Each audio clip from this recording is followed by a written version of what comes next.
berwarna seperti jahe atau bercorak hijau, abu-abu, hitam, putih. Oke, itu ya ciri-cirinya. Terus kira-kira pernah nggak ciri-cirinya itu diceritakan ke seseorang atau keluarganya atau pasangannya? Ini baru ini. Oh iya, diceritakan ke saya ya. Oh, benar. Nah itu tuh udah masuk ke penyampaian terkait hasil penyampaian hasil observasi secara tidak langsung. Oke, langsung saja ya. Sebelumnya ibu mau menampilkan tujuan pembelajaran hari ini. Ada yang mau membacakan? Iya, minta tolong dibacakan. Yang pertama yaitu setelah mengikuti pelajaran peserta didik diharapkan dapat mengidentifikasi informasi utama yang terdapat dalam teks laporan hasil observasi melalui kegiatan menyimak dan membaca. Yang kedua yaitu peserta didik dapat menjelaskan struktur dan ciri kebahasaan teks laporan hasil observasi berdasarkan hasil simakan, bacaan atau tayangan. Yang ketiga yaitu peserta didik dapat menganalisis keakuratan dan objektivitas isi laporan hasil observasi dari teks visual maupun audio visual. Di peserta didik dapat menyimpulkan isi laporan hasil observasi secara runtut, logis dan sesuai fakta. Baik, terima kasih ya. Nah selanjutnya yaitu seperti yang ibu tanyakan tadi, observasi. Observasi itu adalah mengamati suatu objek atau peristiwa secara seksama. Nah tujuannya apa? Tujuannya adalah untuk memperoleh informasi yang tepat dan menyeluruh bagi pembacanya. Selanjutnya yaitu apa aja sih kira-kira yang dapat diobservasi? Apa aja? Ayo sebutkan. Mbak Nia, objek yang dapat diobservasi kira-kira apa aja? Sekolah masuk bangunan. Terus yang lain? Lingkungan, taman, benda mati, terus manusia, hewan, tumbuhan itu dapat diobservasi. Pokoknya ciri-cirinya tuh harus nyata, real, dapat dilihat oleh mata. Nah selanjutnya, apa itu teks laporan hasil observasi? Teks laporan hasil observasi adalah teks faktual yang berisikan hasil pengamatan terhadap suatu objek, fenomena ataupun peristiwa. Nah teks itu disusun secara objektif, terstruktur, sistematis, sehingga mampu memberikan informasi yang jelas dan akurat kepada pembacanya. Adapun ciri-ciri laporan hasil observasi ini ada 5. Yang pertama, berisikan fakta dan data hasil pengamatan. Nah, berisi fakta ini tidak boleh ada unsur opini dari diri kita sendiri. Lalu yang selanjutnya ditulis secara objektif dan ilmiah. Yang ketiga yaitu menggunakan bahasa baku dan jelas atau menggunakan kaidah kebahasaan. Dan yang keempat yaitu disusun secara sistematis atau runtut. Dan yang terakhir yaitu berfokuskan pada satu objek pembahasan, tidak boleh lebih. Kenapa? Kalau misalkan lebih itu nanti bakalan rancu. Nah, teks laporan hasil observasi ini hampir sama dengan teks deskripsi. Coba ayo teman-teman, kenapa kok teks laporan hasil observasi ini hampir sama dengan teks deskripsi? Apa yang membedakan? Hampir sama, tapi apa yang bisa membedakan antara deskripsi dan laporan hasil observasi? Saya tahu. Disebutkan. Laporan hasil observasi kan itu kan berdasarkan fakta gitu, berdasarkan pengamatan langsung, secara langsung seseorang mengamati apapun itu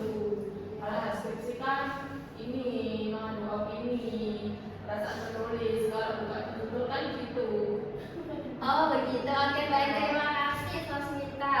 Ya, tujuannya itu sebenarnya sama-sama mendeskripsikan kepada pembacanya. Yang menjadikan berbeda itu yaitu sifatnya. Kalau teks laporan hasil observasi itu bersifat objektif, tidak boleh ada unsur opini atau perasaan penulis. iya. Kalau misalkan tes deskripsi boleh berdasarkan opininya penulis, perasaannya penulis itu bisa dimasukkan ke dalam tes deskripsi.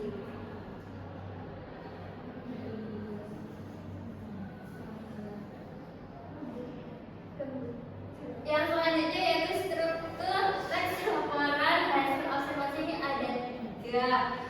Nah, yang pertama itu ada pernyataan umum. Nah, pernyataan umum ini berisikan apa? Yaitu pengenalan objek secara umum saja. Misalnya mau mengamati kafe. Kafe ini adalah tempat nongkrongnya anak-anak muda seperti itu. Lalu ada deskripsi bagian. Deskripsi bagian ini berisi apa?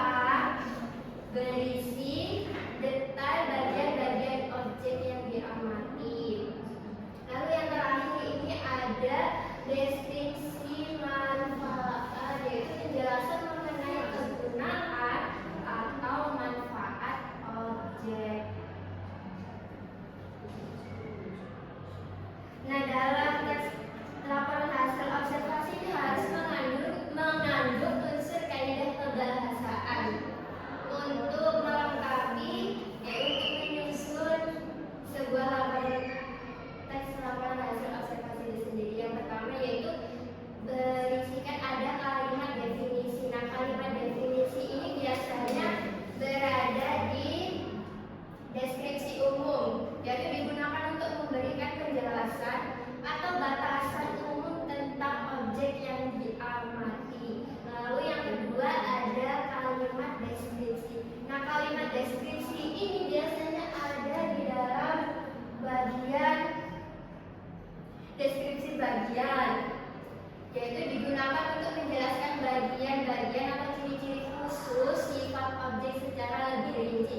Dan yang ketiga yaitu penulisan kutipan tidak langsung. Nah, biasanya dalam teks laporan hasil observasi itu kan ada pengutipan secara tidak langsung, yaitu biasanya digunakan. Nah, contohnya ini, menurut Supriyadi 2019, perpustakaan berfungsi sebagai pusat sumber belajar bagi siswa. Harus dicantumkan. Kenapa? Kalau tidak dicantumkan bisa mengakibatkan plagiarisme. Selanjutnya itu langkah-langkah menyusun teks laporan hasil observasi. Ada yang mau membacakan? Iya, boleh. Nama-nama tulisan teks laporan hasil observasi adalah yaitu pertama menentukan objek yang akan diamati, yang kedua membuat jurnal yang tepat untuk diobservasi, yang ketiga melakukan observasi atau pengamatan, yang keempat mencatat dan observasi atau pengamatan, yang kelima menyusun laporan dan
mendesain pencahayaan hangat, menciptakan nuansa nyaman dan estetik. Terdapat area indoor dengan meja kursi yang rapi serta area outdoor yang lebih santai untuk pengunjung yang ingin menikmati udara terbuka.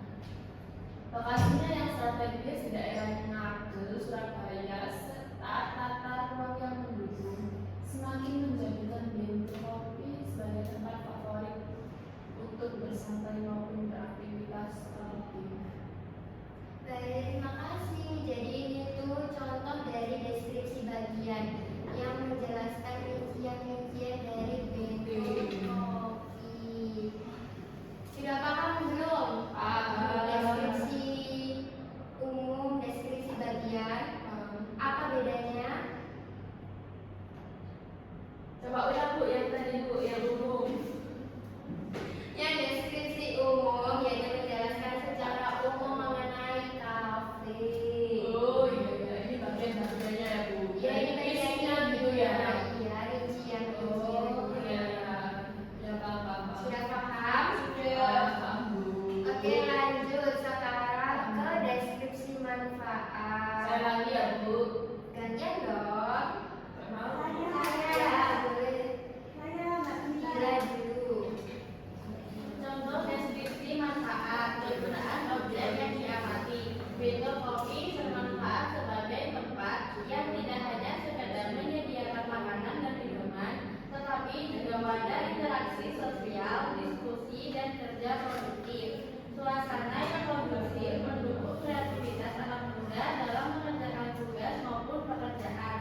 Selain itu, keberadaan kafe ini juga memberi manfaat ekonomi bagi masyarakat sekitar dengan membuka lapangan kerja dan mendukung aktivitas bisnis lokal. Oke, jadi ini tadi apa? Deskripsi bagian, yaitu menjelaskan manfaatnya, manfaat keberadaan kafe itu apa. Lalu yang oke, bosen ya dengerinnya. Sekarang biar gak bosen, ibu mau kasih permainan. Oke. Membentuk dua orang nanti ada satu orang. Kalau gitu sama saya aja satunya. Atau 3 orang aja sama 2 orang. satu grup 2 orang. Ya nggak apa-apa, anggap aja 2. Yuk hadap-hadapan, hadap-hadapan sama temannya. Berikan. Oke, nggak apa-apa ini bertiga. Ini saya kasih spidol di sini. Ini tempe di sini. Oke. Permainannya adalah sikut. Diperhatikan dong. Sikut. Kalau saya bilang sikut, sikutnya dipegang. Kalau saya bilang sekat, tangannya tuh gini. Apa itu? Sekat. Sekat. Sikut, sekat. Sikat. Oke. Nggak boleh sikat-sikat itu. Boleh, kali ini boleh. Oke, paham? Sekat. Sikut. Sikat. Guys, cepat-cepatan. Ini tuh ngambilnya tuh cepat-cepatan dulu. Gitu. Ayo. Yuk, sekali lagi.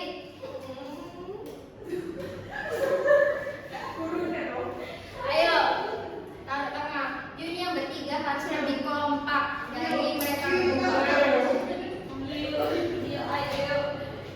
Yuk, sikut.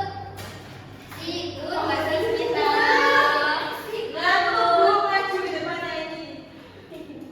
Sekat. Sekat. Sekat.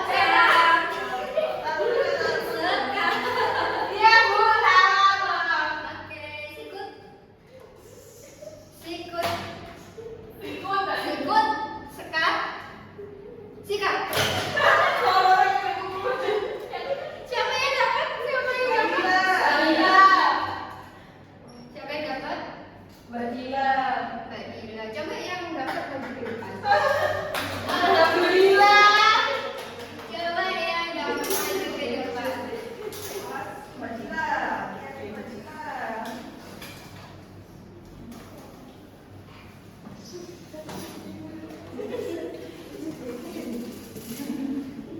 Kira-kira temen yang nggak dapet pulpen ini enaknya diapakan ya? Jujur saja sambil terima kasih. Suruh ini nyanyi. Suruh nyanyi, nyanyi yuk. Nyanyi yang viral di TikTok sekarang. Ya boleh dong, boleh apa coba? Kaja request, yang menang request dong mau nyanyi apa? Ngapain repot? Ngapain repot? Gimana itu lagunya? Ini loh. Coba di Spotify. Ngapain? Di Inggris, di Paris, di Jerman, di Inggris, di Jerman. Pasti kalian. Yang gampang-gampang aja yang Iya. gampang.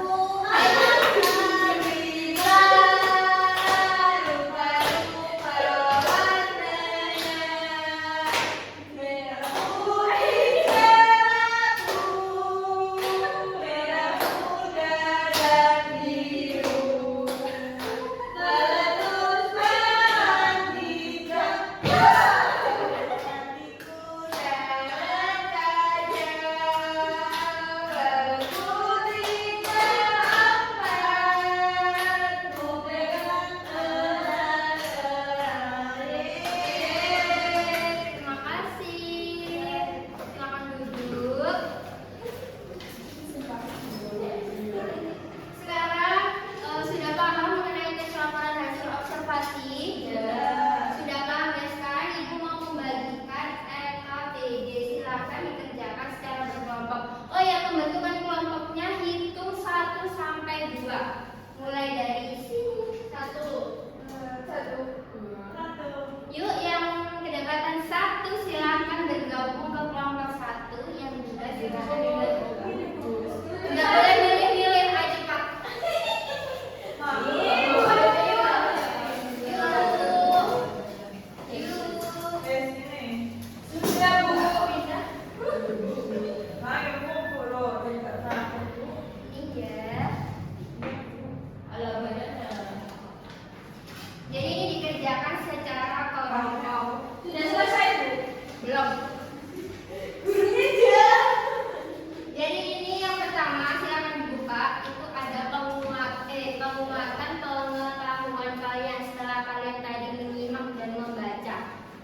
Sudah Bu, Oke, sudah. maju ya Bu ya. Iya, maju untuk presentasikan hasil analisis kalian bersama kelompok. Oke, saya dulu ya Bu. Ya, kelompok 1 dulu. Kelompok 2 Bu. Oh iya, kelompok 2 BTW. Maju semua dong kelompoknya. Perhatian aja Bu. Jangan dong, ini hasil kelompok. Oke, nomor 1 yaitu apa yang dimaksud dengan teks laporan hasil observasi. Itu sudah bisa langsung aja. Coba ya analisis. Oh, analisis ya. Ini berisi tentang objeknya yaitu sampah. Ciri-cirinya berdasarkan sifat organik mudah membusuk dan anorganik tidak mudah membusuk. Berdasarkan bentuk, padat, cair, konsumsi dan manusia. Manfaat sampah organik dapat diolah menjadi kompos. Sampah anorganik dapat diatur ulang, didaur ulang dan dijadikan peluang usaha. Namun sampah manusia juga dapat menimbulkan banyak negatif bagi kesehatan karena menjadi sarana berkembangnya virus dan bakteri. Pernyataan umumnya yaitu sampah merupakan material yang susah tidak diinginkan setelah berakhirnya suatu proses. Sedangkan deskripsi bagian yaitu sampah dapat dibedakan berdasarkan sifat dan bentuknya. Dan selanjutnya yaitu ada deskripsi manfaat sampah manusia dapat menimbulkan dampak negatif bagi kesehatan manusia. Kalimat definisi yaitu sampah merupakan material sisa yang tidak diinginkan setelah berakhirnya suatu proses. Sampah padat adalah sampah yang berwujud padat. Kalimat deskripsi, contoh sampah organik adalah sampah yang mudah membusuk seperti sisa makanan. Sampah cair adalah bahan cairan yang telah digunakan dan tidak diperlukan lagi seperti limbah. Sampah alam merupakan sampah yang diproduksi oleh alam. Selanjutnya yaitu dalam teks